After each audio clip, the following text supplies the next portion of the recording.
일부 28. 괜한 참견인지는 모르겠네만 자네 집에 재산이 있다면 서둘러 명확히 매듭을 짓는 게 좋을 듯 싶네. 부친이 아직 건강하실 때 자네 몫을 확실히 받아두는 게 어떤가? 혹시라도 무슨 일이 생기면 가장 번거로운 게 재산 문제니까. 네, 나는 선생님의 말에 그다지 주의를 기울이지 않았다. 우리 집에서 그런 일을 걱정하는 이는 아무도 없다고 믿고 있었다. 나는 물론이고 아버지든 어머니든. 게다가 선생님의 그 이야기는 이제껏 내가 알고 있던 선생님과는 너무나 다른 현실적인 것이라서 약간 의아스럽기도 했다. 하지만 연장자에 대한 평소의 존경심 때문에 그 점에 대해서는 아무런 대꾸도 하지 않았다. 아버님이 돌아가실 경우를 미리 가정하고 얘기해. 자네 기분을 상하게 했다면 사과하겠네. 하지만 인간은 누구나 죽기 마련이니까 아무리 건강한 사람도 언제 죽을지 모르는 거니까. 선생님의 말투는 왠지 씁쓸하게 느껴졌다.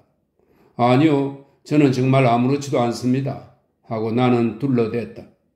형제는 몇이나 되나? 하고 선생님이 물었다. 그 외에도 선생님은 가족이 몇 명인지, 친척은 있는지, 숙부와 숙모는 어떤 사람인지 물었다. 그러고는 마지막에 이렇게 물었다. 다들 좋은 분들인가? 특별히 나쁜 사람은 없는 것 같습니다. 다들 시골 사람들이거든요. 시골 사람들은 왜 나쁘지 않다는 거지? 나는 추궁하는 듯한 선생님의 말에 어찌할 바를 몰랐다. 하지만 선생님은 내게 답변을 생각할 여유조차 주지 않았다. 오히려 시골 사람이 도시 사람보다 더 나빠지기 쉬운 법일세. 그리고 자네는 지금 친척들 중에서 특별히 나쁜 사람은 없다고 했는데 이 세상에 나쁜 부류의 인간이 따로 있다고 생각하나? 그렇게 처음부터 악인으로 정해진 사람은 아무도 없네. 평소에는 다들 착한 사람들이지. 적어도 다들 평범한 사람들이야. 그런데 그런 사람들이 막상 다급해지면 순식간에 악인으로 변하니까 무서운 거야. 그래서 방심할 수 없는 걸세. 선생님의 말은 전혀 끝날 기미가 보이지 않았다. 나는 이쯤에서 무언가 대꾸하려고 했다. 그런데 갑자기 뒤에서 개가 짖기 시작했다. 선생님과 나는 놀라서 뒤를 돌아보았다. 평상 옆에서 뒤쪽으로 심어놓은 삼나무 묘목 옆에 얼룩 조리대가 3평쯤 되는 땅에 무성하게 자라 있었다. 개는 그 얼룩 조리대 위로 얼굴과 등을 드러내고 정신없이 찢어댔다. 이었고 10살쯤 되는 아이가 달려와 개를 야단쳤다. 아이는 배지가 달린 검은 모자를 쓴 채 선생님 앞으로 다가와 인사를 하며 물었다. 아저씨, 들어오실 때 집에 아무도 없었나요? 아무도 없더구나. 부엌에 누나하고 엄마가 있었는데. 아, 거기 계셨니? 네, 아저씨가 미리 안녕하세요 라고 말하고 들어왔으면 좋았을 텐데요. 선생님은 씁쓸히 미소를 지었다. 그러고는 품에서 동전 지갑을 꺼내 5전짜리 100동전을 아이의 손에 쥐어주었다. 어머니께 여기 잠시 쉬었다 가겠다고 전해주렴. 아이는 영리해 보이는 두 눈에 웃음을 흘리며 고개를 끄덕였다. 근데 제가 지금 막 척후병이 됐거든요. 아이는 이렇게 양해를 구하고 철쭉 사이를 빠져나가 언덕 아래로 달려갔다. 개도 꼬리를 높이 말고 아이의 뒤를 쫓아갔다. 잠시 후 비슷한 또래의 아이들 2~3명이 나타나 척후병이 사라진 쪽으로 곧장 달려갔다. 29. 그 개와 아이로 인해 선생님의 이야기가 결말까지 이어지지 못했기에 나는 끝내 그 의미를 알아챌 수 없었다. 당시 나는 선생님이 염려하는 재산 분배에 대해서는 아무런 관심도 없었다. 내 성격이나 당시의 처지에서는 그런 재산 문제로 고민할 여유가 없었던 것이다. 그것은 내가 아직 사회 경험도 없었고 실제로 그런 일을 당해본 적도 없었기 때문일 테지만 어쨌든 아직 젊은 나로서는 왠지 돈 문제가 멀게만 느껴졌다. 선생님의 이야기 중 단 한 가지 내가 자세히 듣고 싶었던 것은 사람은 막상 다급해지면 누구나 악인이 된다는 말의 의미였다. 단순히 있는 그대로 받아들이면 이해하지 못할 것도 없었다. 하지만 나는 그 말뜻에 대해 좀 더 자세히 알고 싶었다. 개와 아이들이 멀리 사라지자 넓은 초록빛 정운에 다시금 정적이 감돌았다. 그리고 우리는 침묵 속에 갇힌 사람처럼 잠시 말없이 앉아 있었다. 화사한 하늘색이 점차 빛을 잃어갔다. 눈앞에 있는 나무들은 대부분 단풍나무였는데 그 가지에 돋아난 연두빛 어린 잎이 점점 짙어지는 것 같았다. 멀리 큰 길에서 덜덜거리며 짐수레를 끌고 가는 소리가 들렸다.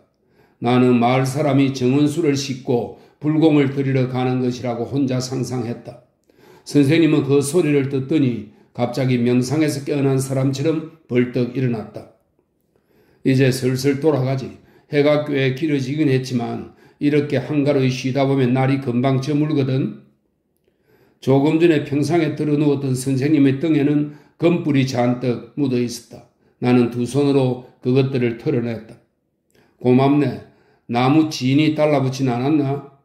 깨끗이 떨어졌어요. 이 하오리는 추위나 먼지를 막기 위해 덧입는 짧은 옷으로 실내나 실외 어디서나 입는 옷입니다. 이 하오리는 집사람이 얼마 전에 지어준 새 옷이라서 더럽혀가면 야단 맞을 거야. 고맙네. 우리는 다시 터벅터벅 걸어서 언덕의 중턱에 있는 집 앞까지 왔다. 처음 들어올 때는 아무도 없었던 툇마루에 아주머니가 15점 되는 딸과 마주 앉아 실패에 실을 감고 있었다. 우리는 금붕어가 담긴 커다란 항아리 옆에서 실례가 많았습니다 하고 인사했다.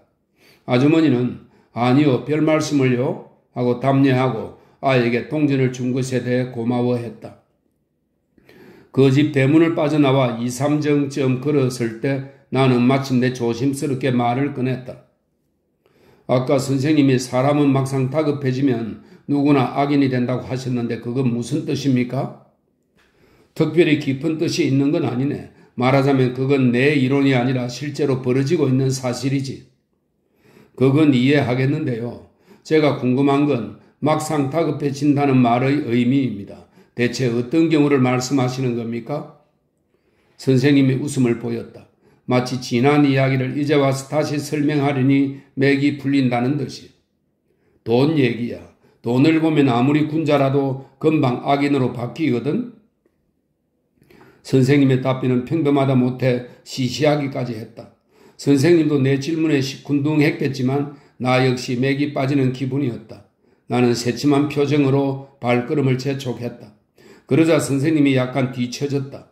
선생님이 뒤에서 어이 하고 말을 걸었다. 그거 보게.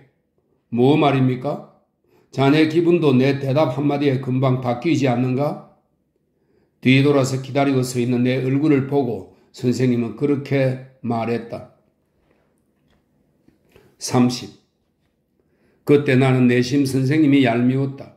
나란히 걸어가면서도 묻고 싶은 것을 일부러 묻지 않았다. 하지만 선생님은 그런 내 마음을 아는지 모르는지 내 태도에는 전혀 신경 쓰지 않는 듯 했다. 여느 때와 마찬가지로 말없이 태연하게 걷는 모습을 보니 은근히 화가 났다. 무언가 얘기해서 한번 선생님의 감정을 건드려 보고 싶었다. 선생님, 무언가? 선생님은 좀 전에 약간 흥분하셨잖아요? 그 집의 정원에서 쉬고 있을 때 말이에요. 저는 선생님이 흥분하는 모습을 거의 본 적이 없는데 오늘은 평소와 다른 모습을 본 것 같네요. 선생님은 잠시 아무런 대꾸도 하지 않았다. 나는 그것도 일종의 반응이라고 생각했다. 다른 한편으로는 빗나갔다는 생각도 들었다. 대꾸가 없는 상황에서 더는 어쩔 수 없어 그냥 말없이 걷기로 했다. 그때 선생님이 갑자기 길가로 다가갔다.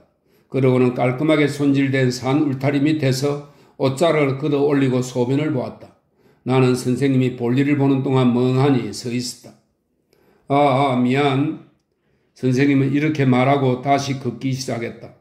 결국 나는 선생님의 감정을 건드리려던 생각을 단념했다. 우리는 점점 북적거리는 길로 접어들고 있었다.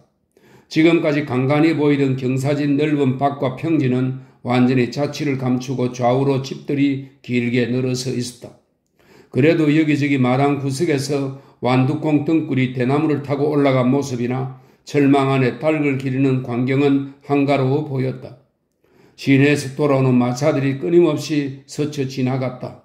그런 광경에 정신이 팔리다 보니 조금 전까지 가슴 속에 담고 있던 문제가 어디론가 사라져버렸다. 선생님이 갑자기 다시 그 이야기를 꺼내기 전까지는 실제로 까맣게 잊고 있었다. 아까 내가 그 정도로 흥분한 것처럼 보였나? 그렇게 심한 건 아니지만 약간, 아니 그렇게 보였더라도 상관없네. 실제로 흥분했으니까. 나는 재산에 대해 얘기할 때면 항상 흥분하지. 자네 눈에는 어떻게 보일지 모르겠지만 나도 집착이 꽤 강한 사람일세. 남에게 당한 모욕이나 손실은 10년이 지나든 20년이 지나든 잊지 않으니까. 선생님의 말투는 아까보다 더 흥분해 있었다. 하지만 내가 놀란 것은 그 말투 때문이 아니었다. 그보다는 내게 호소하는 내용의 의미 그 자체 때문이었다. 선생님에게 직접 그런 말을 들은 것은 정말 뜻밖이었다. 선생님의 성격상 그런 집착력이 있으리라고는 상상해 본 적도 없었다. 나는 선생님을 유약한 분이라고 생각했었다. 그리고 나는 그 유약하면서도 고결한 모습에 친근감을 느끼고 있었다. 일시적인 감정으로 선생님에게 대들어 보려고 했던 나는 그 말을 듣고 몸이 움츠러들었다. 선생님은 이렇게 말했다. 나는 사람에게 속은 적이 있네. 그것도 피가 섞인 친척한테 말이야. 그 일은 절대 잊지 못할 걸세. 내 아버지 앞에서는 그토록 선량한 것 같은 사람들이 아버지가 돌아가시자마자 도저히 용서할 수 없는 파렴치 안으로 돌변하더군. 나는 그들에게 당한 모욕과 손실을 어렸을 적부터 지금까지 줄곧 짊어지고 살아왔네. 아마 죽을 때까지 짊어지고 가겠지. 나는 죽을 때까지 그 일을 잊을 수 없을 테니까. 하지만 그들에게는 아직 복수하지 않았어. 생각해보면 나는 지금 개인에 대한 복수 이상의 것을 하고 있는 셈이야. 나는 그들을 정오할 뿐만 아니라 그들이 속한 인간이라는 존재 전체를 정오하고 있네. 나는 그걸로 충분하다고 생각해. 나는 위로의 말조차 꺼낼 수 없었다. 31. 결국 그날의 대화도 진전 없이 그대로 끝나고 말았다. 오히려 내가 선생님의 태도에 위축되어 대화를 끝내고 싶었던 것이다. 우리는 시내 외곽에서 전차를 탔는데 차 안에서는 거의 아무 말도 하지 않았다. 전차에서 내리자 곧 헤어져야 했다. 헤어질 때의 선생님은 또 달라져 있었다. 선생님은 평소보다 밝은 얼굴로 자네도 이제부터 6월까지는 홀가분하게 지내겠군. 어쩌면 일생에서 가장 마음 편한 때일지도 몰라. 마음껏 놀게나 하고 말했다. 나는 웃으며 모자를 벗었다. 그리고 선생님의 얼굴을 보는 순간 선생님은 과연 마음속 어디에서 사람들을 정오하고 있는 걸까 하는 의문이 들었다. 선생님의 눈과 입 어디에서도 염세적인 그림자를 찾아볼 수 없었다. 내가 선생님에게 사상에 관해서 많은 도움을 받은 것은 사실이다. 하지만 그런 문제에 대해 도움을 받고 싶어도 받을 수 없을 때가 간혹 있었다. 선생님은 이따금 내가 미처 의미를 파악하기도 전에 이야기를 끝내곤 했다. 그날 교회에서 나누었던 이야기도 그 한 예로 내 마음속에 남아 있었다. 진득하지 못한 나는 어느 날 선생님에게 그런 속내를 드러냈다. 선생님은 웃기만 했다. 나는 이렇게 말했다. 제가 둔해서 알아듣지 못하는 거라면 상관없습니다만 선생님은 정확히 알고 있으면서도 제대로 말해주지 않는 것 같습니다. 난 아무것도 숨긴 게 없네. 숨기고 계십니다. 자네는 혹시 내 사상이나 의견을 내 과거와 혼동하고 있는 것 아닌가? 나는 보잘것없는 사상가이지만 내가 연구한 사상을 덮어놓고 숨기지는 않네. 그럴 필요가 없으니까. 하지만 내 과거를 자네에게 전부 털어놓아야 한다는 얘기라면 그건 또 별개의 문제지? 별개의 문제라고는 생각지 않습니다. 선생님의 과거를 바탕으로 탄생한 사상이기에 제가 중요하게 생각하는 겁니다. 그 두 가지를 따로 구분해서 생각하는 건 아무런 의미도 없습니다. 저는 혼이 담겨있지 않은 인행을 받는 것만으로는 만족할 수 없습니다. 선생님은 의의가 없다는 듯 내 얼굴을 쳐다보았다. 담배를 쥐고 있는 선생님의 손이 살짝 떨렸다. 당돌하군. 그건 제 진심입니다. 진심으로 선생님에게 인생의 교훈을 얻고 싶은 겁니다. 내 과거를 파헤쳤으라도 말인가? 파헤친다는 말이 내 귓전을 때리는 순간 가슴이 섬뜩했다. 내 앞에 평소에 존경하던 선생님이 아닌 한 죄인이 앉아있는 듯한 느낌이 들었다. 선생님의 얼굴은 창백했다. 자네 정말 진심으로 하는 말인가? 하고 선생님이 재차 확인했다. 나는 과거의 업보로 사람을 믿지 못하게 되었네.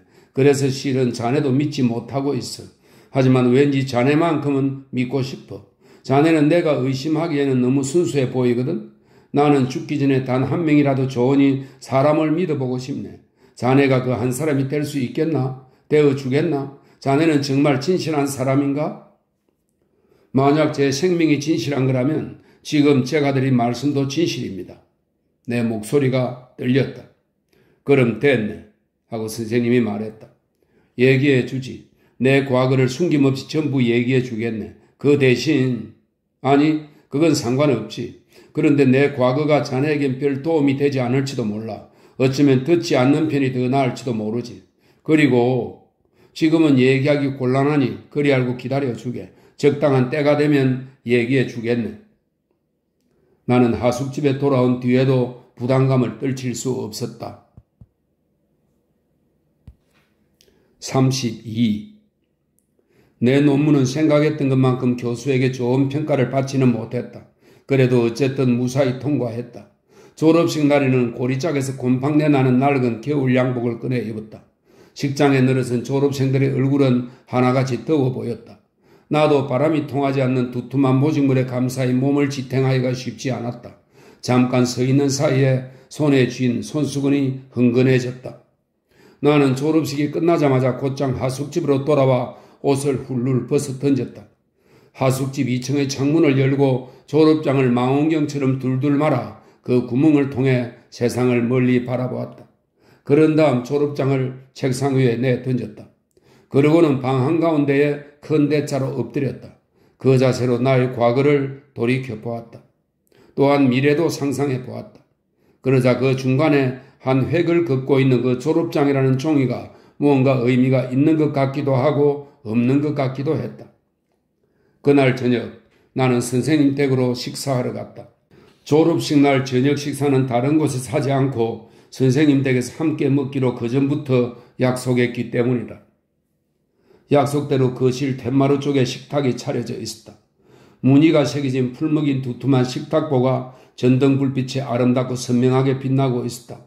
선생님 댁에서 식사할 때는 늘 서양 요리집에서 볼 수 있는 하얀 리넨 식탁보 위에 젓가락과 그릇이 놓여 있었다. 그리고 그 식탁보는 언제나 갓 세탁한 새하얀 것이었다. 깃이나 급버스하고 똑같은 거야. 지저분해진 걸 쓸 바에야 차라리 색깔 있는 걸 쓰는 게 나아. 하얀 걸 깔려면 정말 깨끗한 걸 깔아야지. 그 말을 듣고 보니 역시 선생님은 결백주의자였다. 서재만 보더라도 지나칠 정도로 깔끔하게 정리되어 있었다. 그 방면에 무관심한 내 눈에는 선생님의 그런 성격이 이따금 유난스러워 보이기도 했다. 언젠가 내가 사모님에게 선생님은 성격이 까다로우시네요 라고 말하자 사모님은 그래도 옷에는 그다지 신경 쓰지 않는 편이에요 하고 대답한 적이 있었다. 옆에서 그 이야기를 듣고 있던 선생님은 사실 난 정신적 결백주의자라네. 그래서 늘 괴로운 거지. 생각해보면 참 바보 같은 성격이야 하며 웃었다. 정신적 결백주의자라는 말이 속된 표현으로 신경질적이라는 뜻인지 아니면 윤리적인 결백이 심하다는 뜻인지 나는 알 수 없었다. 사모님도 제대로 이해하지 못하는 것 같았다. 그날 저녁 나는 선생님과 그 하얀 식탁보 앞에 마주 앉았다. 사모님은 우리 두 사람을 좌우에 두고 정원 쪽을 바라보며 앉았다. 축하하네. 선생님이 나를 위해 술잔을 들어 올렸다. 나는 그 말을 듣고도 그다지 기쁜 줄 몰랐다. 물론 나 자신이 그 말을 기쁘게 받아들일 만한 준비가 되어 있지 않았던 것도 하나의 원인이었다. 하지만 선생님의 말투도 결코 내게 기쁨을 안겨줄 만큼 들떠 있지는 않았다. 선생님은 웃으며 술잔을 들어 올렸다. 나는 그 웃음이 냉소적이라고는 전혀 생각지 않지만 축하한다는 말을 진심에서 우러난 것으로 받아들일 수도 없었다. 선생님의 웃음은 세상 사람들은 이런 경우에 흔히 축하한다고 말하지 라고 내게 말하는 듯 했다. 사모님은 내게 정말 훌륭하세요. 부모님께서 무척 기뻐하시겠어요? 하고 말했다. 나는 문득 병환 중인 아버지를 떠올렸다. 얼른 고향에 내려가 졸업장을 보여드려야겠다고 생각했다. 선생님의 졸업장은 어떻게 하셨어요? 하고 내가 물었다. 글쎄 아직 어딘가에 있지 않나? 하고 선생님이 사모님에게 물었다. 네, 어딘가에 있을 거예요. 두 분 모두 졸업장이 어디에 있는지 모르고 있었다. 33. 식사를 할 때 사모님은 옆에 앉아있던 하녀를 방으로 들여보내고 손수 식사 시중을 들었다. 이것이 기억이 없는 손님을 대접하는 선생님 댁의 관례인 듯 했다. 나도 처음 한두 번은 거북했지만 시간이 지남에 따라 사모님에게 밥그릇을 내미는 게 아무렇지 않게 되었다. 차요? 밥이요? 상당히 잘 드시네? 사모님도 스스럼없이 편하게 말하곤 했다. 그런데 그날은 더운 날씨 탓에 그런 놀림을 받을 만큼 식욕이 나지는 않았다. 벌써 그만 드시게요? 요즘 들어 양이 많이 줄었네요? 일부러 적게 먹는 건 아니에요. 날이 더워서 입맛을 잃은 겁니다. 사모님은 한이를 불러 식탁을 치우게 한 뒤 아이스크림과 과일을 내오게 했다. 이건 집에서 만든 거예요. 별다른 일이 없는 사모님은 손수 아이스크림을 만들어 손님에게 대접할 정도로 여유가 있었다. 나는 아이스크림을 2그릇이나 먹었다. 자네도 드디어 졸업했군? 앞으로 뭘 할 생각인가? 하고 선생님이 물었다. 툇마루 쪽으로 슬쩍 자리를 옮긴 선생님은 문지방에 걸터 앉아 장지문의 등을 기댔다. 나는 단지 졸업했다는 생각만 했을 뿐 앞으로 무엇을 해야겠다는 계획은 없었다. 내가 대답을 못하고 머뭇거리자 사모님이 교사? 하고 물었다. 그 질문에도 대답하지 못하자 이번에는 그럼 공무원? 하고 또 물었다. 나와 선생님은 그만 웃음을 터뜨리고 말았다. 사실은 아직 뭘 해야 할지 모르겠습니다. 솔직히 직업에 대해서는 생각해 본 적이 없으니까요. 뭐가 좋고 나쁜지 직접 부딪혀 보지 않으면 알 수 없는 일이라 선택하기가 쉽지 않을 것 같습니다. 그야 그렇죠. 하지만 그나마 집에 재산이 있으니까 그렇게 느긋하게 말할 수 있는 거예요. 만약에 집에 재산이 없다면 그렇게 여유있게 말할 수 없을 거예요. 실제로 내 친구 중에는 졸업하기 전부터 중학교 교사 자리를 찾아다닌 녀석도 있었다. 나는 속으로 사모님의 말이 옳다고 인정했다. 하지만 이렇게 말했다. 저도 선생님에게 약간 물든 모양입니다. 그런 건 물들지 말아야 하는데요. 선생님이 쓴웃음을 지었다. 물들어도 좋으니 그 대신 지난번에 말했듯이 아버님이 살아계시는 동안에 물려받을 재산이나 확실히 챙겨두게. 그러기 전에는 결코 안심할 수 없으니까. 나는 선생님과 교외의 넓은 정원에서 이야기를 나누었던 철쭉꽃이 한창이던 5월 초순의 일을 떠올렸다. 그날 돌아오는 길에 선생님이 흥분한 의조로 내게 들려준 강력한 말이 다시금 귓전에 맴돌았다. 그 말은 강력할 뿐만 아니라 왠지 섬뜩하기까지 했다. 하지만 속사정을 모르는 내게는 그다지 가슴에 와 닿지는 않았다. 사모님, 댁에 재산이 많은가요? 왜 그런 걸 물으시죠? 선생님께 물어봐도 가르쳐 주시지 않으니까요. 사모님은 웃으면서 선생님의 얼굴을 쳐다보았다.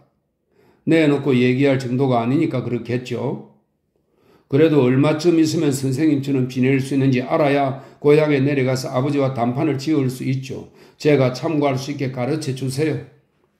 선생님은 정원을 바라보며 말없이 담배만 피웠다. 내 상대는 자연히 사모님이 될 수밖에 없었다.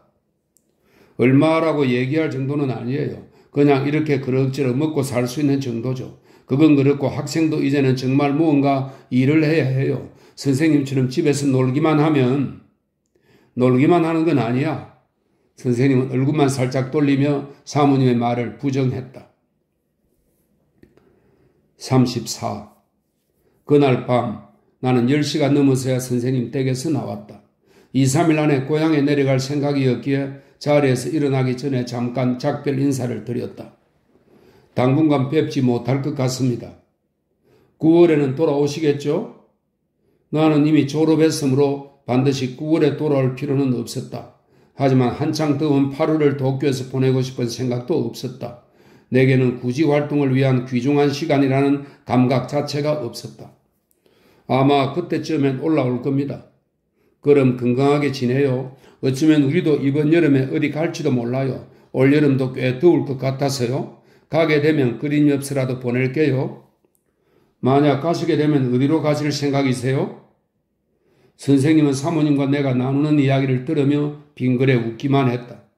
글쎄요. 아직은 갈지 안 갈지도 확실치 않아요. 그만 자리에서 일어나려고 하자 선생님이 갑자기 나를 붙들며 물었다. 그런데 아버님 병세는 좀 어떠신가? 나도 아버지의 건강 상태에 대해서는 거의 아는 바가 없었다. 별다른 연락이 없기에 더 악화되지는 않았을 거라고만 생각하고 있었다. 그렇게 가볍게 생각할 병이 아니야. 요독증이 생기면 그때는 달리 손쓸 방법도 없으니까. 나는 요독증이라는 말을 그때 처음 들었다. 지난 겨울 방학 때 고향에서 의사와 이야기를 나누었지만 그런 전문 용어는 전혀 들어보지 못했다. 정성껏 보살펴 드리세요 하고 사모님도 말했다. 독이 뇌까지 퍼지면 그걸로 끝이에요. 그렇게 웃을 일이 아니에요. 경험이 없는 나는 약간 겁이 나면서도 실실 웃고 있었다. 어차피 완쾌될 수 없는 병이라는데 걱정한들 무슨 소용이 있겠습니까?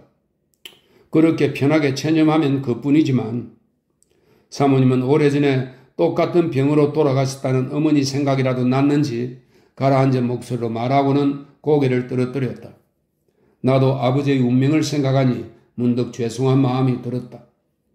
그때 선생님이 갑자기 사모님에게 말을 건넸다. 시저, 당신이 나보다 먼저 죽게 될까?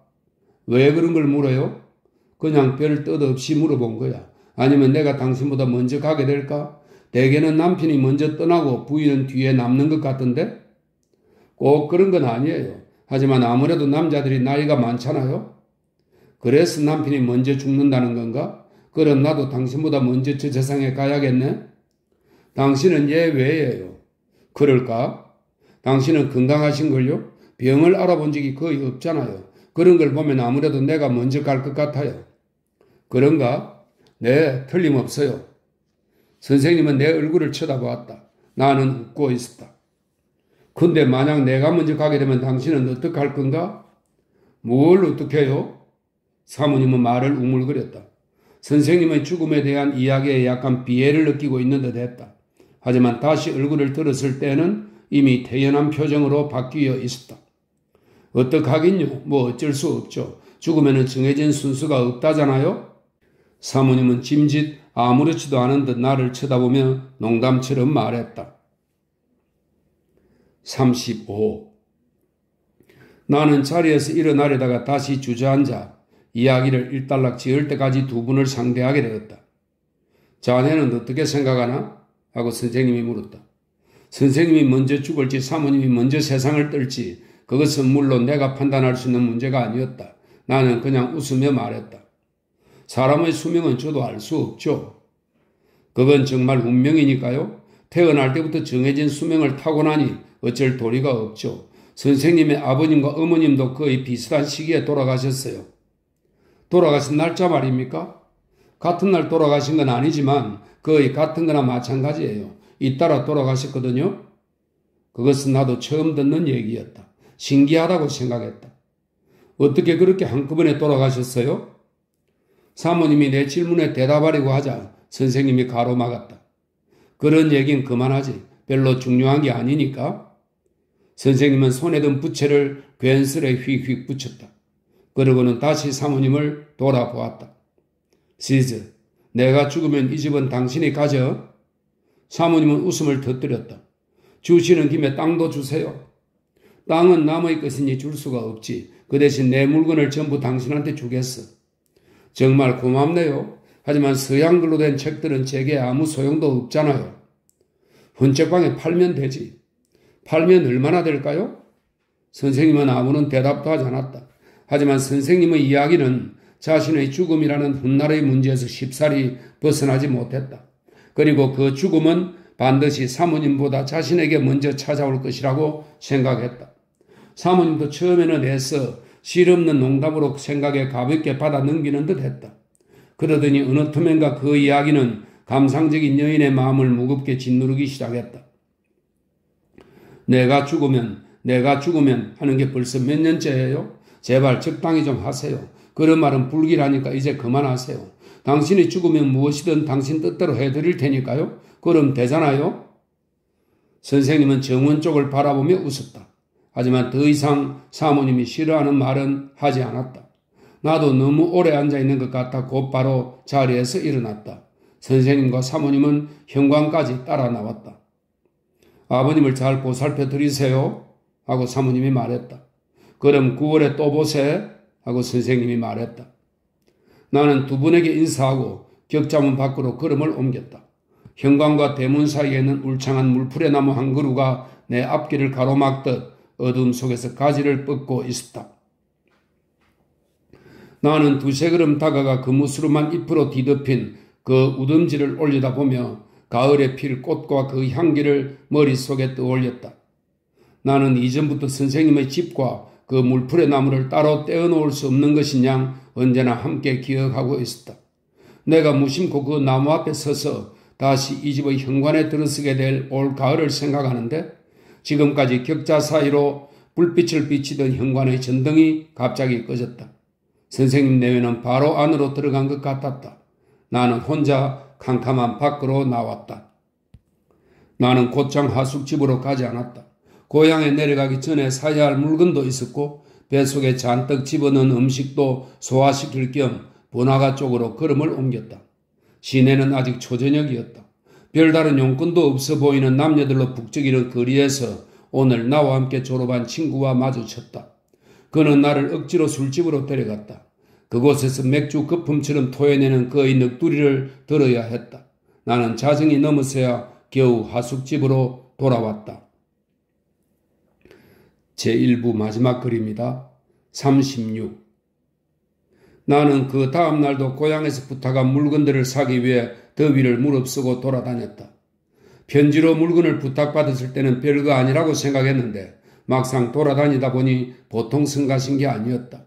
나는 전철 안에서 땀을 닦아내면서 남의 시간을 빼앗고 이런 수고를 끼치면서도 전혀 미안해하지 않는 시골 사람들이 너무 모렴치하다고 생각했다. 나는 이번 여름을 무의미하게 보내고 싶지 않았다. 고향에 내려가서 할 일들을 미리 계획해 두었기에 그것을 실행하는 데 필요한 책도 구해야 했다. 나는 반나절을 마루젠 서점 2층에서 보내기로 했다. 내가 관심 있는 분야의 책들이 꽂혀있는 책장 앞에 서서 한 권씩 꼼꼼히 살펴나갔다. 구입한 물건들 중에서 나를 가장 애먹인 것은 여성복에 덧대는 장식용 옷깃이었다. 어린 점원에게 얘기하자 이것저것 잔뜩 갖고 나왔는데 막상 고르려고 하니 막막할 뿐이었다. 게다가 값도 천차만별이었다. 싸겠거니 생각하고 물어본 것은 턱없이 비쌌고 비쌀 것 같아서 묻지 않은 것은 오히려 상당히 저렴했다. 또한 아무리 비교해봐도 어디서 가격 차이가 나는지 알 수 없는 것들도 있었다. 나는 정말 난처했다. 그리고 속으로 사모님에게 부탁하지 않은 것을 후회했다. 가방도 하나 샀다. 비록 싸구려 국산 가방이었지만 반짝반짝 빛나는 쇠장식이 붙어있어 촌사람들을 놀라게 하기에는 충분했다. 그 가방을 사오라고 부탁한 이는 어머니였다. 졸업하면 새 가방을 사서 그 안에 물건을 넣어 들고 오라는 식의 글을 편지에 썼다. 나는 그 글을 읽고 웃음을 터뜨렸다. 어머니의 의도는 충분히 이해하지만 그 빤한 내용의 글이 우스웠던 것이다. 나는 선생님 내외에게 작별 인사를 할 때 말했던 대로 그로부터 사흘 뒤에 기차를 타고 고향에 내려갔다. 지난 겨울부터 아버지의 병환에 대해 선생님에게 여러 가지 주의를 들었던 나는 가장 걱정해야 할 위치에 있으면서도 대체 어찌된 일인지 그다지 신경이 쓰이지 않았다. 그보다는 오히려 아버지가 돌아가신 뒤에 혼자 남게 될 어머니가 걱정되었다. 그러고 보면 나는 이미 마음 한편으로 아버지는 어차피 돌아가실 분이라고 각오하고 있었던 게 틀림없다. 규슈에 있는 형에게 보낸 편지에도 아버지가 예전의 건강을 되찾기는 어려울 것 같다고 썼다. 또한 일 때문에 바쁜 줄은 알지만 가능하면 시간을 내어 이번 여름에 한번 얼굴이라도 뵙고 가라는 내용의 편지를 쓴 적도 있다. 그 편지에는 연로한 두 분끼리만 시골에서 지내니 마음이 놓이지 않는다느니 자식으로서 송구스럽기 거지 없다느니 하는 감상적인 문구까지 적어넣었다. 실제로 그것은 나의 솔직한 심정이었다. 하지만 편지를 쓸 때의 마음과 다 쓰고 난 뒤의 마음은 달랐다. 나는 기차 안에서 그런 모순에 대해 생각했다. 그러다 보니 나 자신이 쉽게 마음이 변하는 경박한 존재라는 생각이 들었다. 기분이 씁쓸했다. 나는 또 선생님 내외에 대해 생각했다. 특히 2, 3일 전 저녁 식사에 초대받았을 때 나누었던 대화 내용을 떠올렸다. 어느 쪽이 먼저 죽을까? 나는 그날 저녁 선생님과 사모님 사이에 오갔던 질문을 혼자 되뇌어 보았다. 그리고 그 질문에는 누구도 자신 있게 대답할 수 없을 거라고 생각했다. 그런데 만약 어느 쪽이 먼저 죽는다는 것을 확실히 알게 된다면 선생님은 어떻게 할까? 또 사모님은 어떻게 할까? 선생님이든 사모님이든 지금과 같은 상태로 지낼 수밖에 없을 것 같았다. 아버지가 고향에서 죽음에 한 걸음씩 다가가고 있는데도 자식이 내가 아무것도 할 수 없는 것처럼 나는 인간이 덧없는 존재임을 깨달았다. 인간이 천성적으로 타고난 경박함도 덧없는 것임을 깨달았다.